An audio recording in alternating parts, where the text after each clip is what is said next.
Nagsagawa ng seremonya sa libingan ng mga bayani bilang bahagi ng ika-82 araw ng Kagitingan.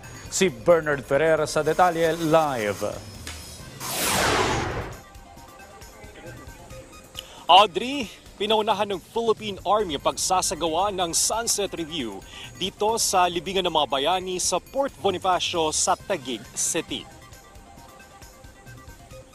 Bahagi ito ng ika-82 araw ng Kagitingan sa Abril 9 na may temang pagpaparangal sa kagitingan ng mga veterano sa ligan para sa nagkakaisang Filipino. Ang sunset ceremony ay taong-taong ginagawa upang bigyang pugay ang katapangan at sakripisyo ng mga sundalong nagbuwis ng buhay para sa bansa.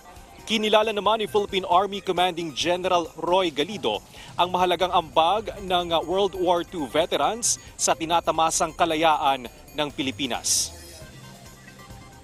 To our veterans, sir, you have courageously stood your ground and fought for your country, even if it meant jeopardizing or losing your lives.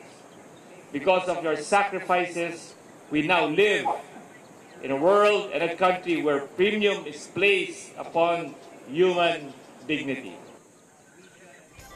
Nagalay din ng bulaklak sa Tomb of the Unknown Soldiers ang ilang opisyal ng militar, mga veterano, mga miyembro ng Boy Scout of the Philippines at Girl Scout of the Philippines.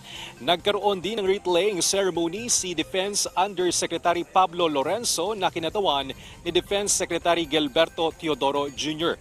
Sinundan ito ng 21-gun salute bilang pagbibigay pugay sa mga sundalo. Sa Abril 9, ipagdiriwang ang Araw ng Kagitingan. Commemoration ito ng pagbagsak ng bataan sa Japan Imperial Troops noong World War II.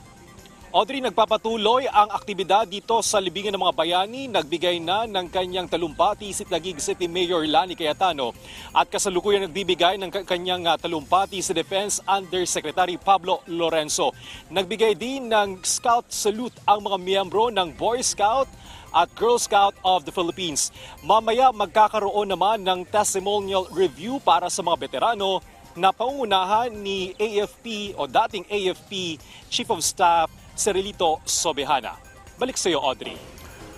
Maraming salamat, Bernard Ferrer.